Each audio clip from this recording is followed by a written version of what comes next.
Canada internationally is recognized as a trusted trading partner. And as such, actually the level of scrutiny of materials that move through Vancouver is lower in those countries because they trust that we're actually maybe doing something to stop the outflow. The increasing sophistication of organized crime, which has Canadians, at some of the top levels, but there are others as well. And these guys will just shift. Now, we've seen over the last year a lot of particularly methamphetamine transshipped through Port of Vancouver to Australia, New Zealand. There have now been all these seizures, but that doesn't mean our responsibility should stop. Hello, I'm Stuart McNish, and you're listening to Conversations Live. Conversations Live is a long-form public affairs dialogue series addressing the big issues of our time. For each episode, we bring together subject matter experts for a deep conversation designed to provide you with information that helps you make more informed decisions. I hope you enjoy it. Lethal exports. Joining me today are Vancouver Sun reporter Kim Bolan, Vancouver Police Deputy Chief Fiona Wilson, RCMP Chief Superintendent for BC David Teleb, Delta Chief of Police Neil Dubord, and Calvin Chrustie, a consultant experienced in transnational investigations, intelligence, and terrorist operations. Before we start, I want to acknowledge that we are meeting today on the traditional territories of the Squamish, Tsleil-Waututh, and Musqueam First Nations, whose people have lived on and continue to call these lands home. Osiem.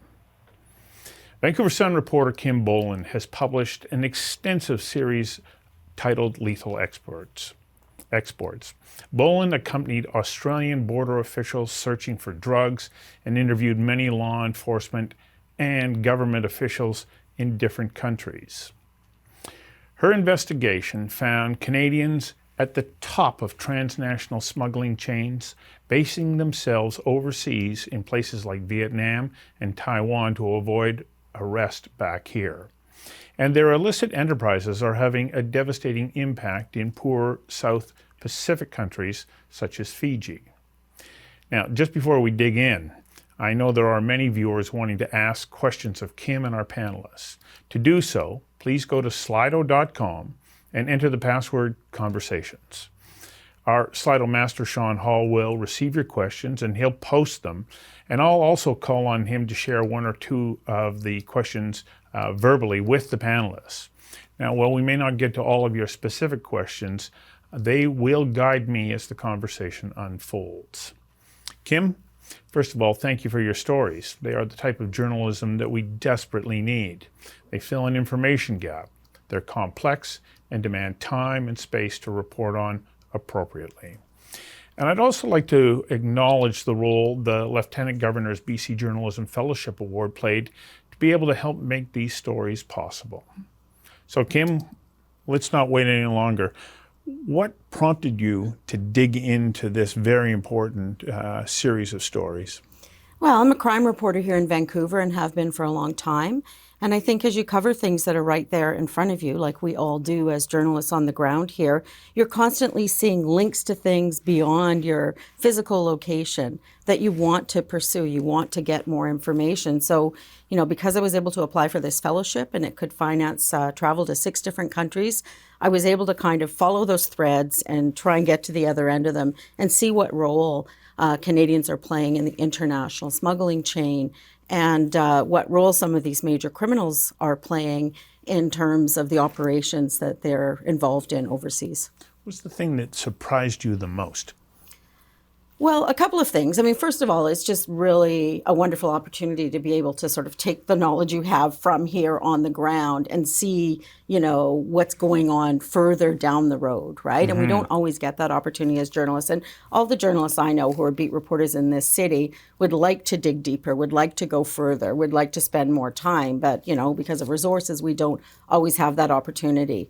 So I think for me, one of the things that was the most surprising was how at the highest level all these organizations are working together, even when on the ground here, all the little low-level, mid-level people who are repping their gang, their team, are shooting at each other, causing a lot of problems here. I'm sure that's not something new for, police officers who maybe understand that scope. But it was eye-opening to me. And it was a message I really wanted to bring back to my readers and also to some of the younger guys that are directly involved in this. At the highest level, they are not going after each other, and they're making money, and they're using you here on the ground.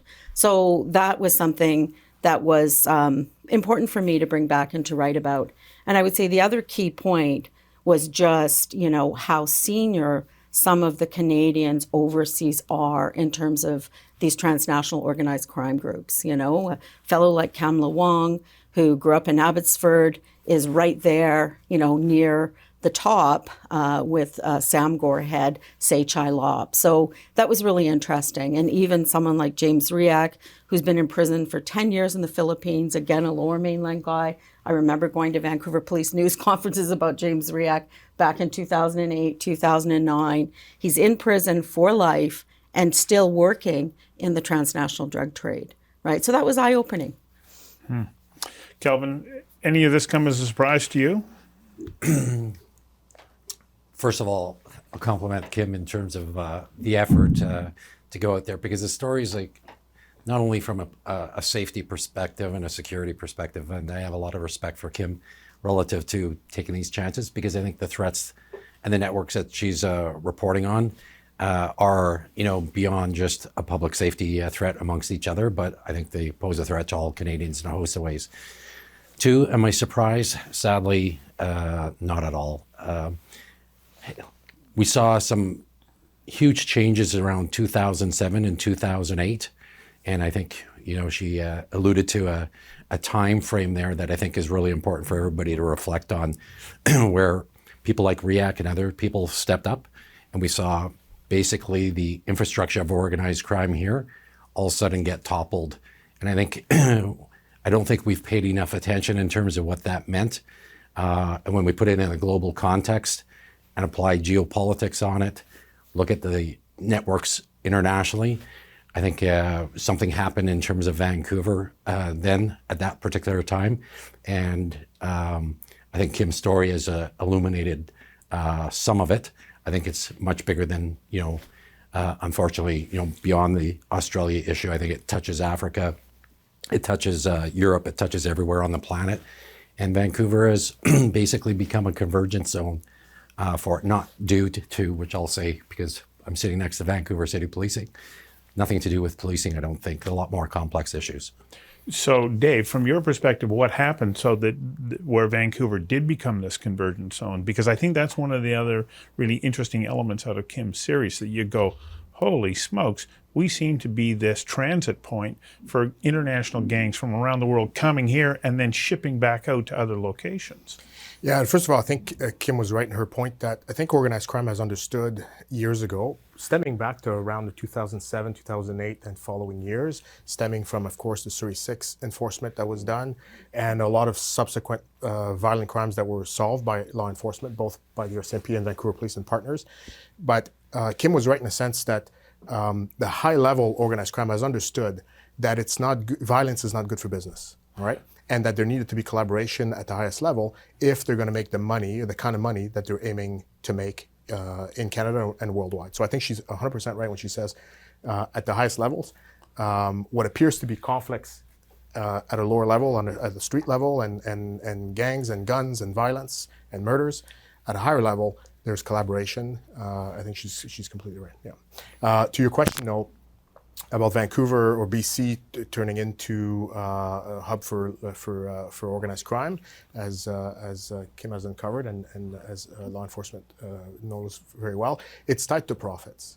British Columbia has certainly been fortuitous for organized crime, and it's due to the importation of commodities and chemicals and precursors, fabrication, exportation, and there's a lot of money behind that, as we know. So we can take a look at this, especially in looking at your reports, Kim, and go, okay, an awful lot of what you're talking about is, illicit transit trade that's coming through Vancouver, but is it affecting Vancouver? Because when we think about local policing, and generally when we cover it, it's what's happening on the street. Fiona, are we a little naive to not recognize that this transnational crime also feeds local crime networks? Well, I certainly think we see that every day. We see that on the streets of Vancouver. We see that in our overdose deaths that unfortunately continue to rise every year. I certainly know that we have watched the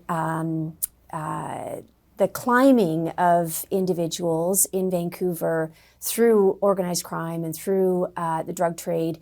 I remember arresting people like Damien Ryan, who's recently been featured in the news when he was just a kid doing relatively, low-level dial-a-dope type operations. And I think Kim's point about violence at the street level is a really, really important message, because I think for many years we've known that at the higher levels there must be a lot of cooperation, but for that to be confirmed and translated with respect to what we're seeing at street level in terms of gun violence in particular, I think it's a really important message for the people who are on the ground. But to think that we are not seeing the impact of transnational organized crime on the streets of Vancouver, I absolutely naive, because we do. So what is it that you can do, though, as a police department because you're Vancouver City, but you're now experiencing the consequences of this transnational crime that's coming through British Columbia? What can you do as a city to say, okay, well, we're going to interfere with that. We're actually going to be able to help stop that. Or is that asking too much of the city police department? Does it need a different coordinated effort? So I think one of the biggest things we do is work with our partners throughout the country. We have, at the VPD, we have over 100 officers who are seconded to different units, including the Federal Serious Organized Crime Unit, where Cal and I actually worked together a number of years ago, to INSET, for example. So we have a number of different secondments. So really, the key to targeting those higher level organizations is coordination across the country by police, for sure. Joining us remotely is Neil Debord from the Delta Police. Neil, welcome. Thanks for joining us and dialing in remotely. When you've heard what you've heard so far, and you take a look at the situation that you deal with in Delta, which is a major port, especially all of those containers that pass through the Delta port, how is that impacting your community and your department? Well, I can begin by saying that, Delta Port itself sits on 300 acres within the city of Delta, and it's only 30 kilometers from downtown Vancouver. So we know that Highway 91, 99, 17 all connect the Delta Port to the Lower Mainland and to the U.S. border as well. And we also know that it's the gateway to the Pacific, with only being 3 days of sailing time between here and Asia. So it's very strategic in relation to its location. It came to our attention that certainly from the city policing side that we needed to work closer with our partners, needed to work closer with the federal partners, especially to be able to look at the type of contraband that was moving in and out of the Delta Port and moving into our city and through our city to other parts of the Lower Mainland. And that's sort of where the interest came. And Kim's article an investigation came at a fortuitous time for us to be able to really seize upon sort of the awareness of how much contraband is both imported and exported from the Delta Port. You helped in the development of the report that talked about policing in ports in Canada. So the timing of this is like fortunate, because it helps to bring attention to it. What were the main recommendations from that finding? Absolutely, but a little bit of background first, Stuart, that might be helpful. In March 2018, Deputy Chief Lawrence Rankin from the Vancouver Police Department actually worked with the Transportation Canadian Modernization Review Panel as part of the CACP, which is the Canadian Association of Chiefs of Police, and put together some recommendations. And the recommendations at that time were threefold. The first one was lack of police presence. The second one was security concerns with port employees. And the third one was some form of proactive policing. So jump forward now to our report, which came out just in late 2023. Peter German and retired Deputy Chief Doug Lepard put that report together. And they indicated really 4 recommendations. The first recommendation was, since 2001, there's actually been 10 documented reviews of port security, all making recommendations, many of them which have never been actioned. The second one is that there should be some form of uniform presence at the port. The third one was increased coordination of investigative teams and task force. And that's exactly what Deputy Chief Wilson is speaking about the coordination of how we work together. And when we toured the port of Seattle, we saw a port that cooperated with the FBI, the DEA, the port security and police, the local police department. It all worked together in a coordinated fashion. And finally, the credentialing of employees entering a secured area. Those were the 4 major recommendations from the Peter German, Doug Lepard report that we helped put together here in the city of Delta. Well, let's come back to some of that a little bit later, because Kim, I want to go to a point, like when I first had conversations with you and with Harold about this, I was stunned to learn about the ingenuity that these transnational criminal organizations are using, that they would be actually welding sea chests onto the bottom of ships and so on. You went down to Melbourne and met with officials there. We have a little bit of tape. Maybe you can explain what we're looking at when we see this. Smile, can you roll that tape? There we go. So this is footage that you took, I believe. Yeah. So what are we seeing here, Kim? We're seeing an officer with the Australian Border Force putting in the submersible. It will go up to the container ship, which is at dock there in Melbourne, and it goes under. We're now seeing the computer screen. It gets close within about a meter of the ship. You're able to see inside these grates that are called sea chests, and organized crime, particularly South American cartels, are putting cocaine and other drugs inside those sea chests, like hundreds of kilograms of drugs. And, the people aboard the ship don't even know. They're not even involved, right? So it's almost like, who do you arrest, right? So the month before I did this little trip, they found 150 kilos of cocaine right in the same port with the same device. A few months before that, they found 200, right? So then they have to send their divers down and retrieve this, which is very dangerous. One of the things they explained to me is that, because organized crime is doing that, there won't even be buyers for that amount of cocaine until it arrives in Australia. Then they kind of put it out to tender and, so if it's seized, right, again, there's no one picking it up on the other end, right? So it's very difficult in cases like that to get charges laid. They also have had circumstances where divers have been flown in from other countries by the transnational crime groups to dive down and get the drugs. And a year and a half ago, someone died doing that. It's a very dangerous process, obviously, when you're close to ships and there are motors and engines and everything. So, yeah, they will use every method they can. One of the things that Vancouver is kind of known for is shotgunning, right? Where they are sending by mail like a kilogram of methamphetamine or some other product, but you send 100 of those packages, you get a lot of drugs into a country in a relatively safe way, right, in terms of someone being held accountable at this end. I'm surprised to see in your reports how prevalent drug use is in Australia, making it such a perfect market. Yeah, it is, but it's, they're very grateful that they don't have the fentanyl problem yet. They're hoping they don't get the fentanyl problem, but they are the highest user of methamphetamine in the world. Per capita, right? Per capita, yeah. Some of it is used, in social settings, but there is a real street drug problem and issue there with a lot of related social harms like domestic violence issues and, some of similar things to what we have here. But again, without the fentanyl, you don't see what you see in our communities, fortunately for them.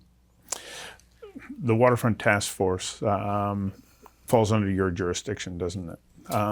What do you have in the way of resources, and what can be done to help bolster those limited resources, as I understand that you have? Yeah, just for clarity, I'm in charge of the federal policing branch in BC RCMP, so I overlook 6 different programs: national security, drugs organized crime, and border integrity are 3 of the 6 programs, and the waterfront joint force operation falls under border integrity. If you allow me just to make one step back, that kind of speaks to the importance of what we're talking about. Over the last couple of years, we've all seen a lot of talks about emerging national security threats across the country and internationally. It's been talked about by our Prime Minister, a lot of it around foreign interference. At the same time, we've had a lot of conversations about the pervasive effects of high-end organized criminality across the country, and particularly in BC. We've learned a lot of things from the Cullen Commission. Fiona made references to the high death toll, I think 2,500 deaths this past year alone in BC. We cannot have a serious conversation about these 2 big topics, who incidentally are my priority, the RCMP's priority in the federal program and nationally. We can't have a serious conversations about these 2 priorities without talking about the integrity of our borders, and particularly in BC, a province that shares the longest land border with 3 US states and 26,000 kilometers of coastline. And that includes also our ports in Delta, in Surrey, in Vancouver, and Prince Rupert, and so on. So within the border integrity program, to answer your question, we have a waterfront JFO structure. It is, in my view, the best operational structure that we, law enforcement, have at our disposal. But like any other structure, any other capacity, it needs to be nourished. It needs to be fed with resources, money, people, and so on. Otherwise, you can have the best solution possible. If you don't nourish it, if you don't feed it, you won't have a capacity. So you need resources. Yes, I do. Yeah, you need more personnel and personnel, more money. More personnel, more money. We have, in law enforcement, and Fiona can attest to it, we have very good relationships in BC within the police agencies. I would venture to say maybe even some of the best relationships across Canada within the agencies. But all of our agencies are challenged to different extent with resources and budgets and these sort of things. So there needs to be compelling investments into that specific issue, because like I said, if we're going to tackle drugs and organized crime threats as well as national security threats, we need to have borders that are secure. It's rather common sense. So there needs to be injections of funds and personnel at all levels of government into those law enforcement structures that exist already. Fiona, from your perspective, what are some of the ways in which the Vancouver Police can play a more expanded role in this integrated approach? Or is that even remotely possible? Absolutely, it's possible. And we already do. We do, as I referenced earlier, we do have a number of members who are out on secondments to different areas, working with the RCMP primarily. And that's something that we have always supported and we would continue to support. And I completely agree with Dave with respect to investigative teams. You know, it's one thing to have more of a uniformed police presence at the ports, and I know that was one of the recommendations. But in my mind, those investigative teams that can actually dig into the ways that organized crime are having an impact on the drug trade in Vancouver and overseas, and this country in general, I think that's where we're going to get the most bang for our buck. But absolutely, it's about resources. And the VPD is very, very, has always been very interested in playing a role in that, for sure. So that's locally, but what can we do, Calvin, on a transnational basis? Like, are we able to get the kind of cooperation that we require from other law enforcement agencies in other countries? Or are they reluctant to share with us? I'm going to take a line from Dave and take a step back and probably 3 more. We're framing the issue as a police issue, and I don't really, I reflect back to 1992 when I got involved in Vancouver drugs and marine operations. And when we reflect back there, there was always challenges.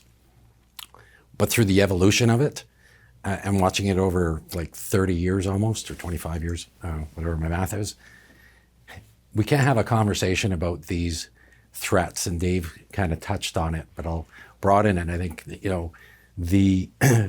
we're missing a couple lenses, I think, in terms of the narrative. one lens I'd suggest is CSIS has made it very clear last year in very bold statements that you can't look at any of our problems without having a geopolitical lens on it. So meaning whether it's local policing or not, you still have to have a geopolitical lens. You have to, and we've been talking about it internally for a long time.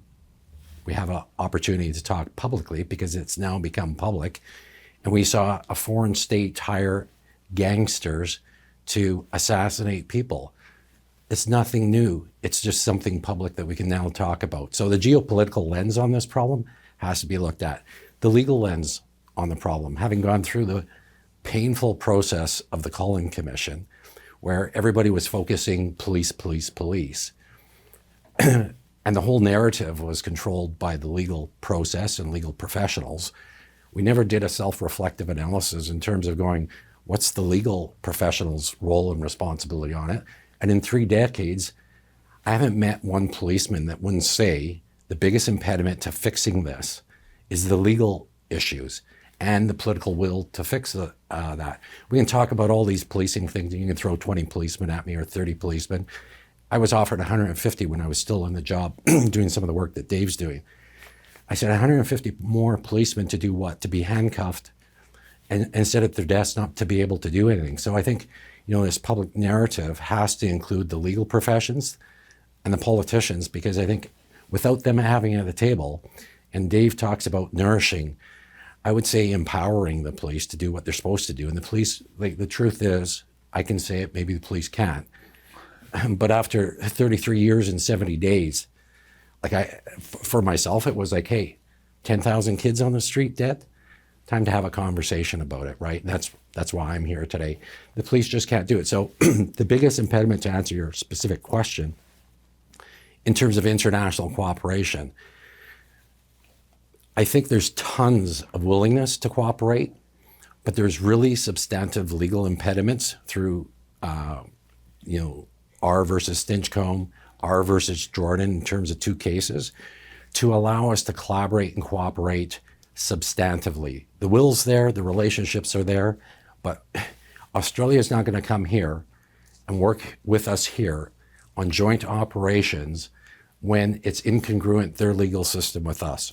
I saw it 100 times, probably too many. I saw it several times where we had great opportunities to neutralize foreign threats, but the legal system was an impediment.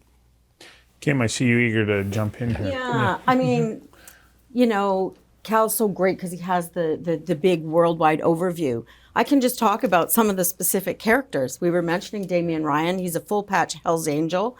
I remember covering, he was charged in August of 2010 with 37 firearms counts. A whole bunch of firearms were found in his Burnaby basement suite, including an automatic weapon behind a teddy bear on a bed. And he goes to Vancouver Provincial Court, and his lawyer makes a successful argument that, there weren't the correct circumstances for police to enter, even though there had been shots fired in the vicinity of the basement suite, and the charges got dropped, right? And he's now accused of being the guy who hired a hitman for an Iranian drug lord who's connected to the regime. So, there's one example of someone locally who hasn't really faced serious consequences for things that he was involved in. You look at Kamla Wong, who's the right-hand man, according to the people I interviewed, of Say Chai Lop, of Sam Gore, the Sam Gore Network, which is literally at its peak making $7 to $18 billion a year off the methamphetamine trade. Kamla Wong faced charges in 2009 out of a CFSEU investigation. He was on the run for 10 years. Australian federal police finally figure out who he is, tip off the RCMP, he's brought back to Canada. There's 2 pretrial motions, the charges are dropped, right? So I had Australians asking me, well, we found this guy, what happened to that case? And I had to when I got back to Canada, I was sending over court rulings to explain to the law enforcement who aided the RCMP why the guy did not face any consequences for these serious charges, right? So, that is a bit of an international reputation that we have, is that, we have these serious players. Some of them started out when they were kids, And you wonder if their trajectory wouldn't have changed if they faced consequences earlier, right? Instead, they just keep moving up in the organized crime groups that they're involved in. And they're, allegedly at the highest levels internationally now. Yeah.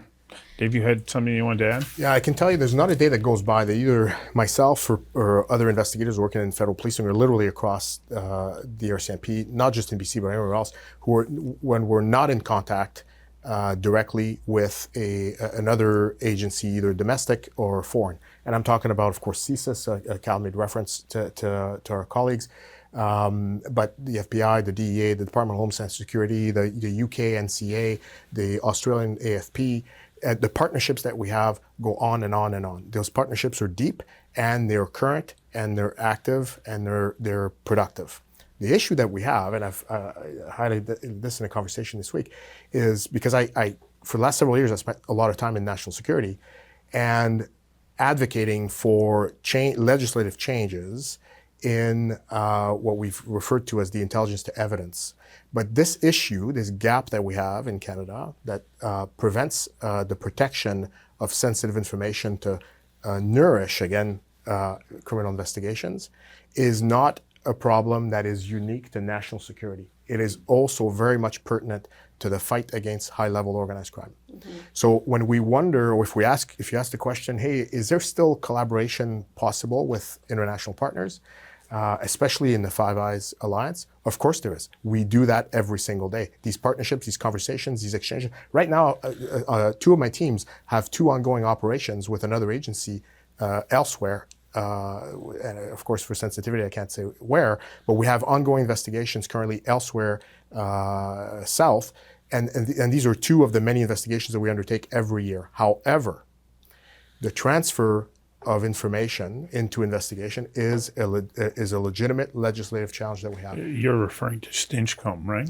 Stinchcombe places legal obligations on us on the police for disclosure of people that are charged with crimes. So of course it's a legal burden. It's a Supreme Court of Canada decision. We have to comply with it. That's not what I'm necessarily talking about. I'm talking about the current protection of intelligence, high-grade, high-level intelligence, often developed by Canadian law enforcement, that is shared with partners. Partners have a way to use it while protecting its origin, its methodologies, but we don't always have those same opportunities. Now, national security, there's a little bit of measures of protection under the Canada Evidence Act, but when it comes to the fight against high-level organized crime, these protections, or the same problem arises, we can't always action investigatively and in a prosecution the intelligence that either we collect or that we receive from partners. But those relationships are there, that sharing of intelligence is there. We know who those high-level brokers and high-end criminals are, whether they're Canadians or coming from elsewhere. But there's a legislative issue there of intelligence to evidence. And it's one of the many legislative issues that we have. Calvin, just before I get back to you on this topic, Neil, from your perspective, what are you hearing here that you can support and add to? Certainly the legislative challenges are real and they're something that we need to be able to deal with. I think that, however, in order to be able to deal with this situation in the most effective way we can, it does require investment of resources, investment of time and energy, investment of political will to be able to actually change legislation, to be able to actually move forward the necessary investment for resources that might be necessary. Just to talk a little bit about resources, it always comes down to money. And one of the things that came forward in the report that Peter German and Doug Lepard did that was really initiated by Mayor George Harvey was a sort of a funding model as well. And it's important for us to consider that whenever we want more investment into whether it be policing or intelligence or into legislative reform, that we look at ways to be able to fund those models. And one idea that came forward was not to go to the taxpayers, but to actually look at a small service charge on every container. There's approximately 3 million containers, or what they call TEUs, 20-foot equivalent units that come into the Delta port every year. a small $10 surcharge, safety surcharge, would certainly provide some investment that would allow us to be able to fund resources that might be necessary to be able to staff an integrated team that would begin to chip away at the problem. You've got to begin locally and then move nationally. I always say from island to nation. So then how would that help you in Delta? And then Fiona, by extension, how would it help you in Vancouver if we started to be able to amass those kinds of financial resources that could bolster what you're able to provide? I think one model very well within the Lower Mainland is the CFSU model, so the Combined Forces Enforcement Unit, which is currently working to be able to manage gangs within the Lower Mainland. That's an integrated unit that's funded and fully staffed that allows people to be able to share information, to be able to work together, and to actually be able to hopefully target the right criminals, the right organized crime criminals, to be able to move it forward. So it would assist, I think, local police, because we would be part of those integrated teams, not unlike we would see for CFSU. Fiona? I agree with Neil that CFSU is a great model. I filled a deputy chief role there a number of years ago, and the nice thing about the Combined Forces Special Enforcement Unit is that it focuses on those individuals and groups who pose the greatest risk to the people in the province. So it's not just one particular city or one particular area, but it's the entire province of British Columbia. And we have, from VPD, we have a number of people who are seconded there, and they are able to really target their enforcement in specific areas, whether it has to do with financial crime, whether it has to do with drugs, guns, whatever the case may be. And so I agree with that. I think it's a good model. Calvin, sorry to keep you waiting there. I know that you were, No. you know. I can't remember what I was going to say, but CFSU, respectfully, has been around for 20, 30 years. They had Clue, they called a couple different names. But the model that's required is an international model. We need teams in Los Angeles. We need teams at the different convergence zones. If you look at the trains and transportation systems and globally look at it, you probably need a team in Chicago. The ports go directly from Prince Rupert right to Chicago. It's advertised all over the websites. So if you're not looking at it from a global perspective, we've looked at it, from the media driving the public safety issues from a municipal level, from a Lower Mainland level for X number of years. The solution hasn't been found in terms of collaboration and cooperation. And like everybody on the panel, I agree. Cooperation, collaboration, 10 out of 10. When you look at it at a provincial level, they've been doing it exceptionally at the provincial level. Where it needs to happen is at the international level. And there's an underlying challenge there, because that's where I used to sit. And that legal impediment really is a problem. And it's really hard to communicate. We were working cases with Chapo Guzman on the border with, Department of Justice, because he had a cell sitting up here. We went down to the Mexican-U.S. border, met with all the parties and that. For 3 days, with the lead prosecutors on the Chapo Guzman case from New York, with the top prosecutors from here in Ottawa, 3 days of discussions just about the legal impediments. It wasn't about, hey, can we work together? Hey, do you have the resources? Hey, can you do this? But it was, how do we get through these legal impediments in terms of a real case to be able to share our information with their information, and them, most importantly, share our information? Because if you look at the Canada Evidence Act, whatever it is, Section 35 or whatever, the only one that can protect international information sharing is a judge. Well, at the beginning of an investigation, there's no judge sitting there. We're lucky if we get a prosecutor sitting in the case in Canada. Try to get a judge to say, hey, we're going to protect that. Prosecutors in the US, they won't go, hey, we're going to trust, you, Inspector Chrustie or whoever it is, when they're sitting there spending millions and it's a national security issue. And I hear us talking crime versus national security. You go to the US, crime is national security. You go to Australia, crime is national security. You go to the UK, crime is national security. And we need to kind of, I think, get away from, 1970 thinking in terms of what crime is these days and what this conversation is about.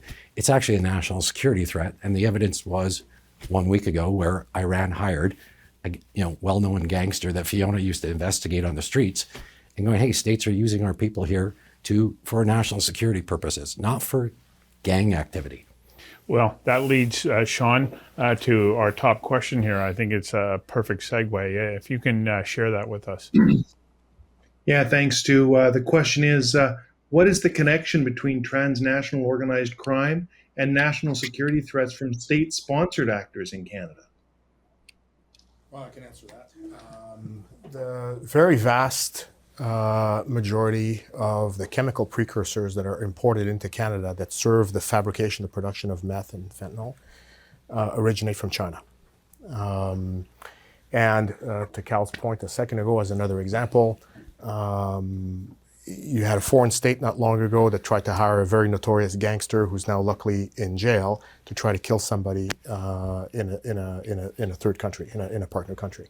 And those examples, I can keep going. There's currently ongoing investigations in the RCMP at the federal level and in other branches of the RCMP that also are currently highlight the implications of foreign states into criminality of all kinds, violent and as far as commodity trading as well, and importation of commodities into Canada. There's several. So we have a clip right now from, we pronounce her name Kalasi, right? Kalasi out of Fiji, where she's advocating for a drug-free Fiji, but she is looking at our leaky export system saying, help. Samaya, can you run the clip that we've called Chaos? We are in chaos. We don't have the facility to cater for these substance abuses, the family breakdown, the increasing number of those in incarceration, those in mental health, a lot of suicide that goes with it. So many social issues impacted by these. She goes on to say, if we can do something to stop this, then please help, because we talk about our limited resources here. She said they have 2 people on the waterfront for a country that is islands. It's even more porous than ours. So what responsibility, and I'm going to come back to you, Neil, because I know this is really big as far as you're concerned, what responsibility do we have to help ensure that we cut down on the flow of supply that comes through British Columbia and Canada?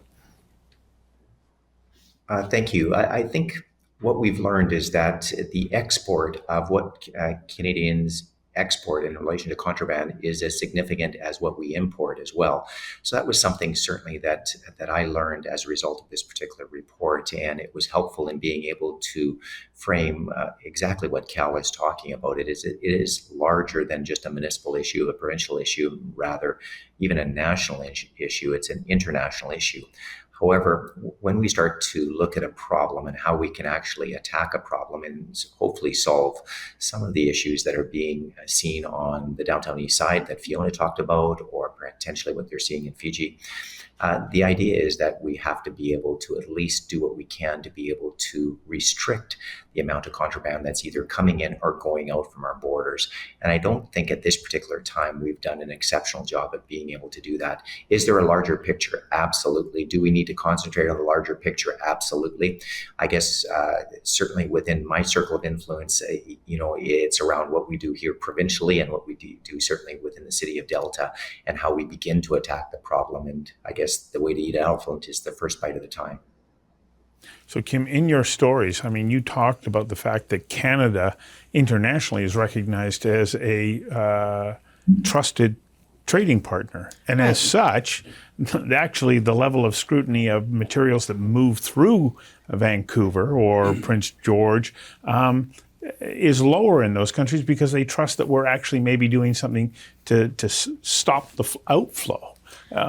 That's quite surprising that they, and what's happening to our reputation as a result of especially what you're finding. Well, I think that the international partners that work with police here, they have great respect for law enforcement in Canada. They talk about how much they coordinate, exchange intelligence.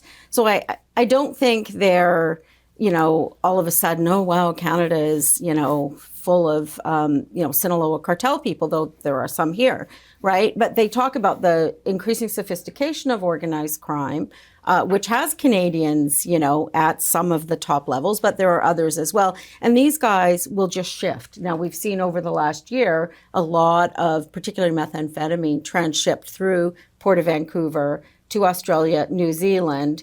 There have now been all these seizures. They'll probably look somewhere else, right? But that doesn't mean our responsibility should stop because our people are still directly involved. So they're not, they understand that these transshipment routes change all the time depending on, where law enforcement is most active. Having said that, we haven't really seen any charges at our end yet for some of these major shipments, and that might be a deterrent for those involved with using Port of Vancouver.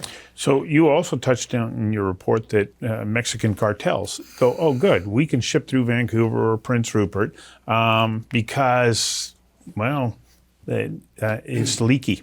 We can get it in, we can get it out. Does that in some ways become kind of a victimless crime here and in British Columbia because we're going, well, it's just passing through, it's just transiting through, or do we have a greater responsibility in stopping that even though we're only a transit point? Well, listen, Canada is a great citizen of the world. We're part of a variety of alliances from NATO to the Five Eyes and so on. We have an obligation to stop the flow of commodities fabricated here that are killing people elsewhere. That I think anybody will agree with that. We have a moral and ethical obligation to do that. And I think Kim said it best recently. Those drug dealers, those drug promoters and exporters are causing havoc and causing misery in other countries, and that's just bluntly unacceptable. So when it comes to production, because we talk about the precursor chemicals and substances coming in, as far as drug manufacturing in Vancouver, from your perspective, Fiona, what's the scale of the problem or issue here, and how can we combat it? So it's interesting because up until, about 10 years ago, we were always more concerned with importation in British Columbia and in Canada. And Cal and I, certainly the file that we worked on together was a heroin importation file where the drugs were coming into Canada. What we've seen recently, particularly with fentanyl production, is that we've taken down a couple of super labs over the last few years. And you talk about our international responsibility. We see what happens in communities where fentanyl is introduced in large quantities. We believe we produce more fentanyl now in British Columbia than there is a need for. And that excess production is certainly ripe for shipping overseas. Now, we hear that places like Australia don't have a prevalent problem with fentanyl. But we have a real responsibility to make sure that we're doing everything we can to prevent that from happening. Oh. A couple things, and I say it in the most collegial, respectful. Yes. Neil brought up a point in terms of, how do you eat an elephant in one bite at a time? And I would just, using metaphors in the conversation here, we're one of the only countries in the Five Eyes and with many other countries that don't have a strategy. And so I look at, when I used to be inside and I look outside as a public going, hey, we have the Canadian Chiefs of Police. We have all these structures in terms of government. Why are we one of the only structures that don't have a national strategy on this? So I say to all those people on the chiefs of police boards and chief associations, no plan to fail. And it's something that we always try to push at a national level. We can never do it, but there are bodies like the Canadian Chiefs of Police Board to go, hey, why don't we have it? And because right now, in fairness to police, without that happening, this conversation keeps talking about one thing: police, police, police. The problem is not the police. The problem is legal. The problem is our, other federal partners. I worked more with our, U.S., military, U.S. intelligence, U.S. And up here in Canada, it's the police on an island by themselves trying to do it. So I think, hey, no plan to fail. And I think somebody needs to take, take the bull by the horns, so to speak, and have that conversation and say, why isn't there a national strategy that is inclusive of all policing agencies, CSIS, DND, DFO, everybody, and that's how other countries do it. And I don't think we're going to be successful until we take it on that seriously.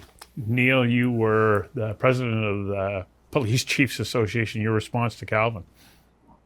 A couple different things on that. I wanted to bring some data back to sort of what Kim was talking about as well. So let's just talk about the last year. So Kim, I think some of your research revealed that there were 8 tons of meth seized by CBSA last year, which is 4 times the amount in the last 4 years.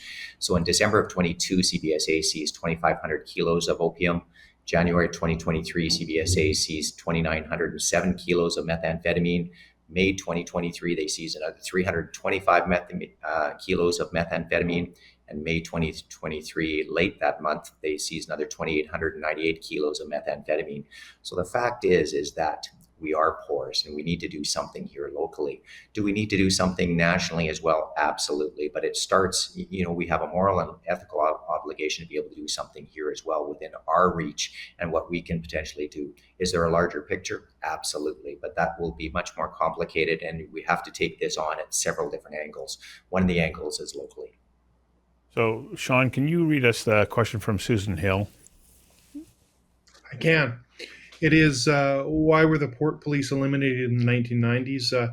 Was it not foreseeable that this would open up the ports for organized crime? Interesting question, because I think that this is like where we're going to focus the next part of our conversation. What role the port police can play? Why was it downsized back in the 1990s? And how important is it that we're able to bring them an expanded presence into the fold, so long as it's part of an overall coordinated strategy? Kim, what did you find when you started looking at what the impact of a lack of port police is here in British Columbia? Well, I first did a series on this in 2015, so that's almost 10 years ago, a 5-part series that was mentioned in the report that Peter German recently did. And it showed just how many people with organized crime links work as longshore workers at the Port of Vancouver. And I documented, probably, at least 3 dozen who had, people who were in the Hells Angels, were in other criminal organizations, or had international drug smuggling convictions. And they all worked there. And there was no port police then. I think, as Peter German noted in his report, he had a hard time tracking down why the port police was originally eliminated in 1997, right? It was kind of part of different structuring of how the facilities operated at the port. But, there was a lot of criticism of it for years afterwards, and that continued when I did my 2015 series. And, just showed how the majority of workers there have no security clearance requirement, even if they're in the Hells Angels, that a few workers do have to go through security clearance. And that means they can go to certain parts of the port that are separated by a painted line. So in reality, everyone kind of moved around the port, which is what I found at the time. And there was a lot of issues raised related to, how the whole employment structure on the ports really is, because the union, the International Longshore and Warehouse Workers Union, provides the people that work, and every year they have a lottery. It's very controversial to get new members. Each person in the union gets a form to fill out. There's been lots of talk. Some of the forms are sold. But if someone's in the Hells Angels, they give their form to another Hells Angels, and then there's a draw that's not done publicly, and the new members come on board. And it's amazing how many Hells Angels are lucky enough to win that draw every year. So given that the Hells Angels are involved in these transnational relationships that, I wrote about on my trip that people are talking about here, it's shocking to me that they're able to work at the Port of Vancouver with very little scrutiny of that. So not really answering your question. I don't know why the port police were eliminated, but I know there's been a lot of criticism of it ever since. And that the replacement model, we've sort of documented is based at the airport, is not as active as it once was, but maybe Dave can talk about that. Yeah, so I can't confirm why. I don't know why the Ports Police. I wasn't. Nobody seems to know. In fact, Yeah. In fact, everybody was fairly young in Yeah. 1997, except for Cal. I think he was retired when it happened. Joking aside, so first of all, Kim's right with respect to the security issues, the security clearance issues at the ports. Without getting into great details, we currently have persons of interest to investigations that are currently working at the ports that have long criminal history, and they're working and accessing ports. So Transport Canada, port authorities need to, again, make some changes because it's not a law enforcement, it's not the VPD or the RCMP that has the authority to say you need a clearance to work here. So there's, again, sort of regulatory, legislative changes that need to be made here, to Kim's point.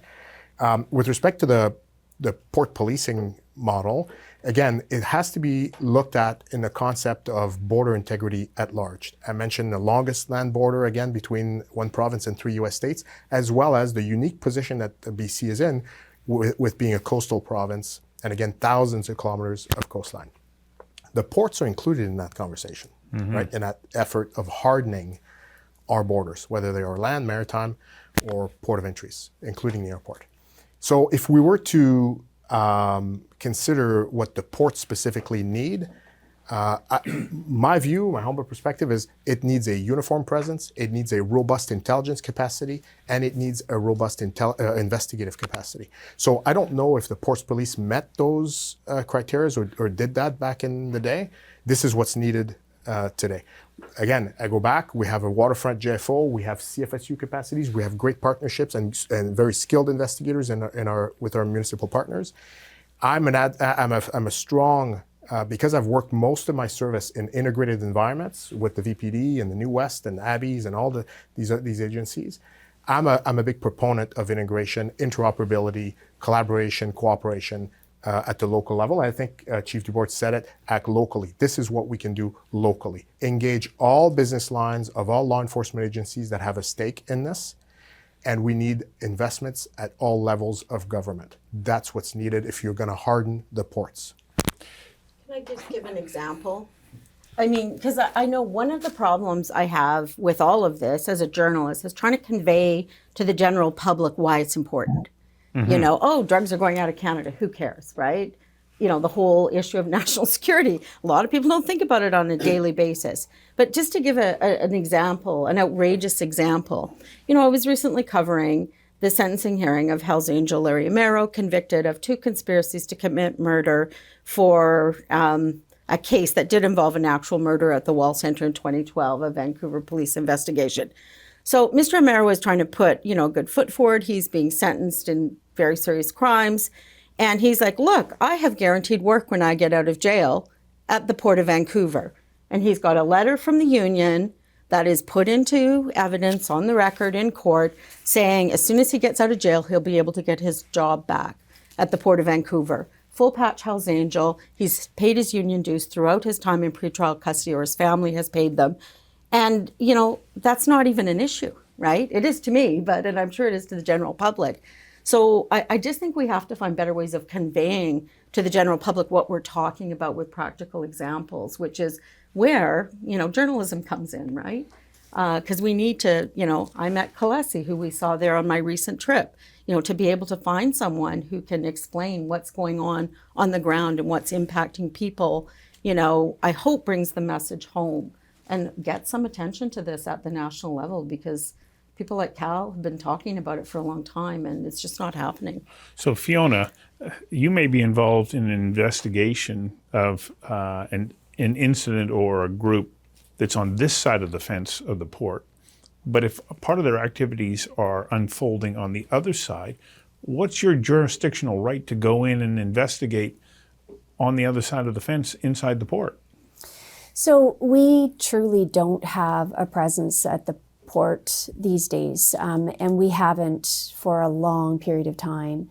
I do just want to go back to something that Cal was talking about, though, with respect to our national coordination. I sit on our Canadian Association of Chiefs of Police Drug Advisory Committee, and although I agree there is a lot of room with respect to coming up with a national strategy, I also don't want to make it sound like we are not collaborating with our partners outside of policing, because we truly do. Like at that table, we've got CBSA, we've got Canada Post, for example. We've just recently been working on changes to the Canada Post Act with respect to what Kim was talking about, how people can send in small amounts of fentanyl through the mail. And if you send thousands and thousands of those letters, because technically they're letters under the Act and can't be intercepted, that's a real problem. So trying to make legislative changes like that as well. We have our health partners at the table. So there is a lot of national collaboration, I would say.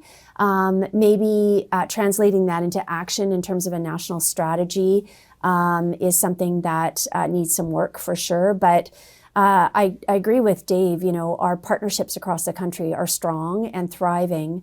And we're really hoping that with respect to the work that Neil and the mayor in Delta have done with the recent report, that there's going to be more police presence at the ports, regardless of what that looks like. As I say, it's not just a question in my mind of more uniform officers, although I do think that's important, but those robust investigative teams that can target, high-level organized crime, as Dave was referencing, I think is very important. Neil, has there been a response at the federal level to the report? Kim Bolan's story this morning would suggest there hasn't been. Yes, that's correct. So we haven't heard, unfortunately. I spoke to Mayor Harvey here this morning, as a matter of fact, and he said that there was some indication that his office is being called now by the Minister of Safety, of Public Safety from the federal government. We did receive a letter from the opposition party leader in support of being able to do more for national security in relation to the ports, and how the report would potentially assist in being able to move that initiative forward. But there has not been, we moved this report forward, I guess it would have been September, and we have not seen any sort of significant movement from the federal government at this point in time. How important is it that there actually be a police presence inside the port so that we can have those security checks carried out that Kim pointed out aren't happening right now? That people are being hired in a secure environment, but they're not going through the same security checks as they would if they were working at the airport. Yeah, no, you're 100% right. So those processes are owned by the port authorities and Transport Canada. The same way a rake is required to access secure areas of YVR or any Canadian airports. So there has to be some tightening there in the procedures of the hiring of the port employees or people that have access to the ports. As far as the presence, it's crucial that there be, in my view, a uniform, an intelligence, and an investigative capacity to secure the ports.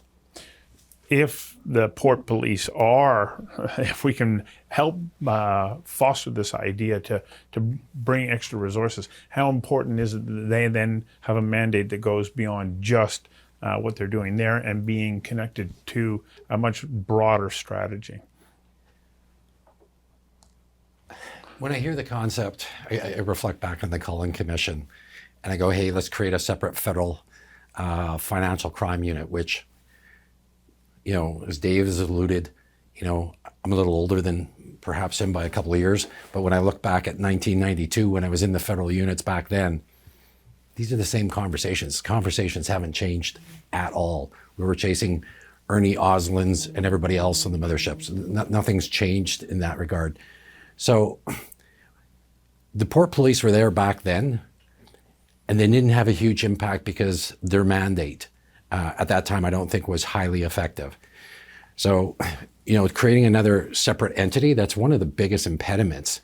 And I don't want to say, because it sounds like I got taken that way, but the partnerships And the collaboration has been there for 30 years. 1992 is the same conversations we had in 1992, looking at the same problems. But are they substantively effective in terms of addressing the issues? No, I don't think so. And so when I hear the suggestion of a port police as a separate entity, separate from working in this global problem, I think, being the guy at the table for 30 years at that table, and now I'm in the private sector working with the government and clients and others, dealing with some of these same risks and same threats. I don't know if a isolated port police entity is going to be good. I think it would be great if it was part of the federal program, so they had access to the intelligence, access to all the assets they have, and everything else. But if you put them in another silo away from our international partners, it's like the suggestion going, let's create a federal financial crime unit and disconnect it. All these issues, all these problems are interconnected. It's not like financial crimes here, money laundering's here, drugs are over here. It's all interconnected, and you have to create structures that are interconnected, not broken further. Other major ports, Neil, I think you've referred to Seattle having port police, and they are much more effective at being able to control the issues that we're discussing right now. So are there models there that we can learn from? And also do we have to keep in mind what Calvin's saying? Let's just not create another police department. Oh, Calvin wants to add one more point. I think when we start comparing, because I used to sit in LA, I used to sit all those places, you can't compare Seattle challenges to Vancouver, because without the legal context, you can create all that stuff, but if you're not empowering the police to have the legal means to do it, it's an optical illusion. And I know that some parties and entities within Canada perhaps want to drive that to say, hey, here's the fix. But unless you're empowering them and giving them the tools and the laws to do it, is it an optical illusion? Is it for political reasons, or is it for substantive ones? And I'm not saying don't do it. I'm just saying comparing apples and oranges when we look at foreign partners in terms of what they're doing compared to the context that we have here. Neil, your reaction, and then I'll come to you, Dave. Mm-hmm. Yeah. I'll jump in on two different points there. So the first one, I just want to go back one addition related just to point is that there are 30,000 people that have access to the port. There are currently 6,000 people that have security clearance. So there's 24,000 people that have access to the ports that have no security clearance. Compare that to an airport. There's no one that moves within an airport without a security clearance. And why should it be that much different at a port? I think the only way to be able to overcome this hurdle eventually would be to grandfather it in. There's no way, because you can't stop the economy of the country by, whatever in relation to being able to input some sort of security clearance. But if you were to grandfather it in over time, there might be some success in that. So I'll go from there into Seattle Port Police. And when we talked about Seattle Port Police, Cal is absolutely right. Their legal framework is completely different. But if you unpack it more and you actually look at what worked within the Seattle Port Police, it was the fact that they talked to each other. They talked to the DEA, they talked to the FBI, they talked to Homeland Security, they talked to Seattle Police. So they had these relationships with these other entities that allowed them to work together. I don't think a separate port police is the answer either, but I do believe that there is a larger investment in an integrated element that is run by a board of governors or a board of directors that has an investigative component, that has a frontline component, and that has an intelligence component that is able to manage sort of the significant borders that Dave talked about for the province of British Columbia. And hopefully those kind of models can spread across the nation, and they can deal with the issues happening in Montreal, the issues happening in Halifax as well. Dave? Yeah, I totally agree with Neil, and I couldn't agree with Cal more. Comparisons are kind of dangerous because 2 weeks ago I was in the US talking to a colleague from the DEA. And while we may think that the Port of Seattle is more secure than the Port of Delta or Vancouver, but my DEA friend was telling me that the US market is flooded with Mexican-produced meth. So they have a whole different dynamics with respect to how the commodities come into the U.S. and what feeds the U.S. meth market. So those comparisons are very very different. It's almost apples and oranges. Where here we're producing, to Fiona's point earlier, more than our actually Canadian market allows, and we're exporting. I can confirm 8 tons to mostly to the South Pacific, but 8 tons in 2023 alone seized by CBSA and the RCMP collaboratively, and that's excluding what our partners may have seized on their own as well. Okay. With respect to the waterfront JFO that we have ongoing, we this past year, in one single operation, one single investigation, seized, amongst other things, 600 kilos of commodities that had the potential of producing 260 million lethal doses of fentanyl. Do the math of how many people that can kill. That was one of our investigations last year, amongst other things, because there's other chemicals that could have actually quadrupled the amount of doses that this was producing.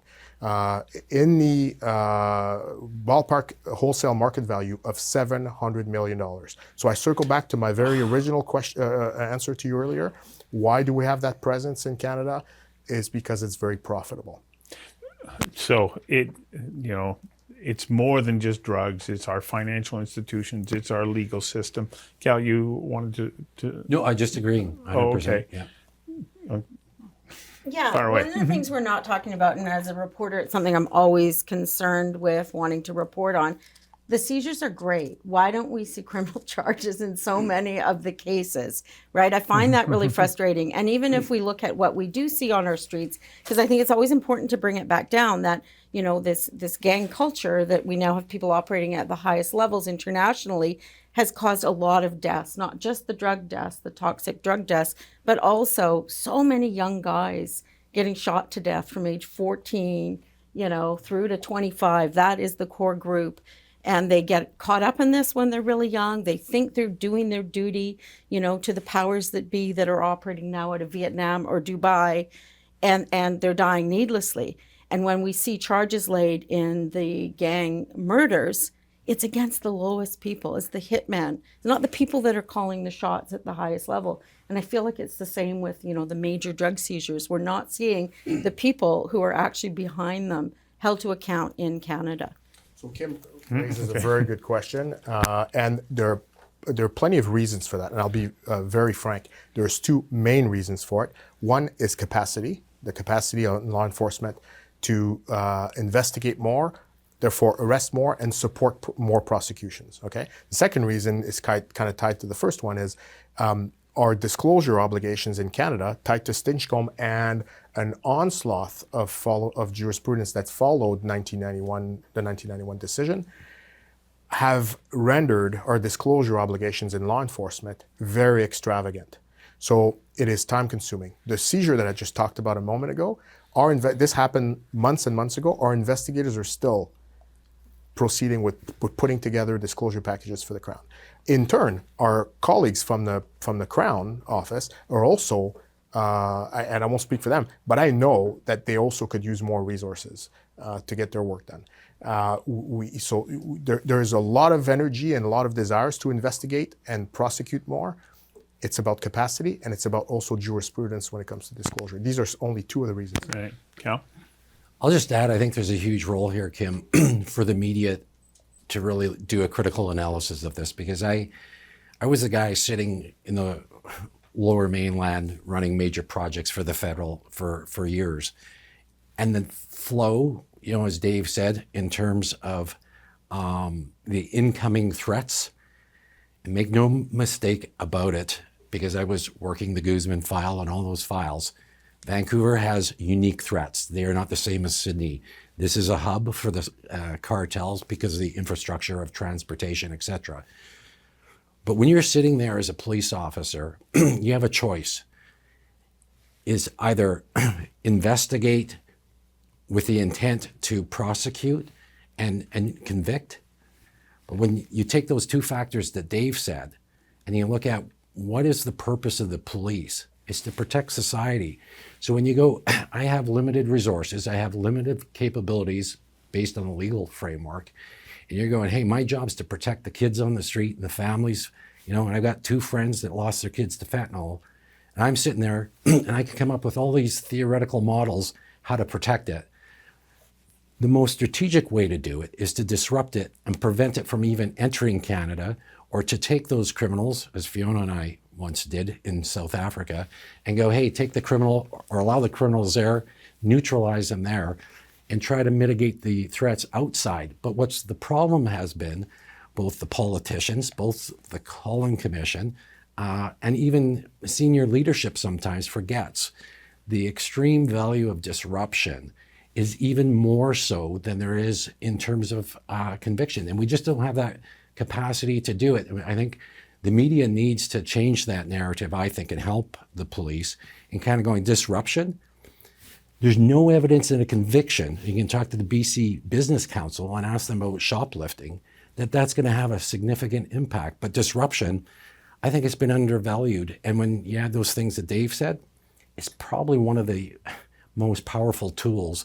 And I think for years and years, like decades, the RCMP here, in partnership with our partners, have been extremely effective of it, but it's been downplayed for political reasons, I'd suggest. Even during the Cullen Commission, if you listen to some of the testimony, possibly to get money, generate revenue for other, political entities, and they don't value that. And I think, it's a disservice to the police officers that are doing the job, working on those files. I'm sure they're still doing them today. And I think they have to be added value rather than looking at, hey, where's the conviction? The police haven't done this. The police haven't done that. The police are doing a lot. Sadly, we can't advertise a lot what they're doing. So, Fiona, how important is this disruption component? And it clearly is underrepresented in coverage, but how important is it? From a municipal perspective, when we engage in a drug investigation, we do so with the intention of pursuing criminal charges. I would say that Dave's points about disclosure are really critical to know. When we are doing a large drug investigation, we will start our disclosure at the beginning of that investigation. It goes through the investigation. Maybe it goes on for a year, 18 months. And in a case like that, it would not be unusual for us to be in disclosure for another year or 18 months on top of that. Wow. Tens of thousands of documents, transcription, video, analysis that's required for us to actually get to the inside of a courtroom. So, but for us, when we, at a municipal level, when we are pursuing a drug investigation or an organized crime investigation, we are always doing so with the intention of pursuing criminal charges. Sean, I'd like you to read the question that's directed at Kim, but I think it needs to be directed at everybody. Can you read that one in terms of specific provincial legislation? Yes. Yeah. In terms of provincial legislation, what do you suggest as priorities for the government? Or is the problem not so much legislation as a failure to fully use the tools already at hand? Well, one of the legislative changes that is required is the regulation of these precursor chemicals to prevent the designer analogs that are flooding the market as well, because it would certainly assist the police largely, broadly, across the nation with the detection, the authorities to seize, to investigate, and to recommend charges. So one of the many legislative issues is around the prohibition of these chemicals. Kim? Yeah, I mean, provincially, we see civil forfeiture being a fairly effective tool in terms of getting the information out about criminal investigations that we don't hear details of. And I'll take exception a little bit to what Cal said. If disruption is the goal, then police should say that. Well, we've seized this much. That's all we're doing on this. Tell the public. They don't say that, right? They're, well, there's an ongoing criminal investigation. We check back every 3 months. There's never anyone charged, right? If that is going to be the objective, I think you have to make that, a public position, right? And then you also have to be prepared that, again, people at the top in transnational organized crime are going to feel pretty comfortable continuing to use Vancouver and BC because they're not going to feel like they're facing consequences. On this particular thing, I feel like civil forfeiture like I love civil forfeiture cases because we do get all these details in the civil documents that are filed related to criminal cases that we often hear nothing about because there are no criminal charges laid, right? So it's a valuable tool. But one thing I'm noticing going through all these civil forfeiture cases that are filed on a weekly basis is you're seeing a lot of repeat offenders, right? People that, oh, they had a civil forfeiture case against this property back in 2018, and now there's another one, and no doubt there'll be another one. So it also seems like it's not particularly effective in stopping organized crime because they're seeing it kind of as the cost of doing business, right? So, you know, I totally understand. I talk to people like Cal all the time about some of the, you know, practical challenges of going forward with prosecutions. But the reality is that is an expectation that the public has. And if it's no longer one that they should have, I think police have to be very transparent about it and state it up front. So sometimes we, I'm not saying I disagree with you, Kim, but in plenty of cases we can't do that. There's a lot of reasons why we can't do that, but sometimes the seizure of that commodity comes at the forefront of what turns into an investigation. So we don't know necessarily where that investigation is going to lead. It would be misguided of us to say, hey, we're just going to stop it there. We just seized 500 kilos of commodity. We're just going to stop it there when there's potentially investigative avenues to follow up on that leads to charges. So again, let's not be mistaken. I think the general public may think that a seizure comes at the end of an investigation. It's not always the case. I just need to respond. I understand that, but Cal was saying that the media should be covering the disruption portion of it. And that is my point. We don't get told, well, the goal here was only going to be to disrupt, right? So I'm going to let Fiona now jump in here for a second. I was just going to comment that, you know, often one of the reasons why we don't pursue criminal charges are exactly the same reasons why we couldn't go public with that information. For example, we've got confidential informant information that, if revealed, could put someone's life in danger. And there's many other circumstances where, you know, we set out on a criminal investigation, but the reality is, for a whole variety of reasons, we are unable to continue it. And we do engage in disruption in those circumstances, but they may be the same reasons why we can't go public with that information. Yeah. I need to correct something that I said in terms of, we're talking disruption in a couple of contexts, but what I meant, consistent with what Fiona said, we historically, and they still do, I'm sure, focus in terms of like a criminal investigation with the intent to do it. But when I say disruption, I meant in terms of where the arrest and the prosecutions happen, whether they happen in LA, whether they happen in Bogota or whatever else, and trying to get those stories out and recognizing the value. Sadly, there's entities and, you know, organization, the police culture even itself don't value, hey, if I arrest 4 guys in LA and there's no expense to the Canadian public and they go to jail for 20 years and I don't have the disclosure issues, I think that's huge value for the Canadian public. We don't need people arrested in our cities to have that impact. So I stand corrected, which created a little probably. Okay. And actually, Cal makes a really good point, because the file that him and I worked on many years ago, we actually conducted all of our arrests in Johannesburg. And these were individuals who were responsible for importing heroin into Canada. We didn't have any disclosure here in Canada. There were no criminal charges in Canada. However, we stopped the threat, and the individuals faced prosecution in South Africa. Quickly, Dave. The words right out of my mouth. Okay. These kinds of operations that Fiona alluded to continue to go on right now. We have several ongoing with partners all over the globe where we're investigating, we're collaborating, and the arrests may happen somewhere else, and so will the prosecutions. That's right. So we're just about out of time. And what I would like to ask each of you is, what's the most important thing that you would like viewers to take away from this discussion, and what can they do to help motivate public sentiment towards bringing about changes? Neil, I'll start with you.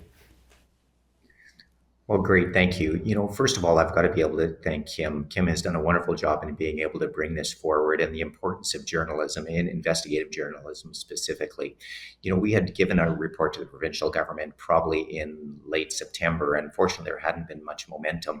And I know as of recent times, after your 5-part series, Kim, that the Solicitor General came out with support and trying to work with the federal government. So you've created some political will here. So if I can leave you with any message, it's around investigative reporting, the importance of us being able to have people willing to put in the time, dig up the facts, and be able to present it to the public in a manner that the public can consume it and then form an opinion and be able to advocate for it. Thank you for the work that you did. Calvin. Three S's. The problem that we're trying to deal with is a wicked problem. It needs strategy, it needs structure, and it needs systems.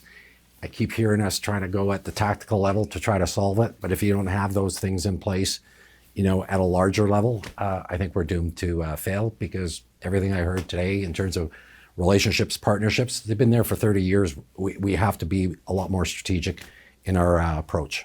So is that going to take increased political will? Because without that, how do you get the support? Well, I would say probably to get there is exactly what we're doing today. More public dialogue, and not just the police at the table. I'd like to see some judges at the table, like Department of Justice. I'd like to see the military at the table. I'd like to see everybody at the table, particularly the politicians, because somebody's responsible and accountable for the 10,000 deaths a year in Canada of fentanyl. And it looks like the police are the main ones at the table with the media. Kudos to you. But I think a lot of other stakeholders need to be engaged. Fiona, what would you like people to take away from this, and what can we collectively do to help make a difference? So I underscore what Neil said about Kim's journalism. I think that that's a really, really critical voice that is so separate and distinct from police. And you can dig into things and present things in a way that police aren't able to. So greatly appreciate that. I agree with Cal that it takes everyone at the table in order to move the dial on this. So it's not just police, and it's not just journalists, and it's all of those other players in this arena that I think are very, very important. And honestly, I hope that members of the public who are engaged in watching shows like ours today, will understand that it's a complex problem. Everything from the tragic number of overdose deaths on our streets to those high-level organized crime figures that are in countries that are having a significant impact on the drug trade here in Canada and around the world, and everything in between. I think it's complex. And getting educated and making sure that we can inform the public in a way that they can digest the information that we have, I think is very, very important. Dave. Yeah, I echo the sentiment and congratulate Kim on good pieces of journalism. Well done, well delivered. Who's recording this, right? It's for your boss. There was a glitch right at the moment. And I welcome that collaboration between press and police any day, certainly. I also echo what Fiona said. Listen, most police officers wake up every day with the obsession, or certainly the determination on how they can serve the public better in whatever job they do. Okay. So we work for the public. We need that public support. Mm-hmm. I think more and more advocacy and conversations that are like this, very public, very broad, are nothing but very helpful.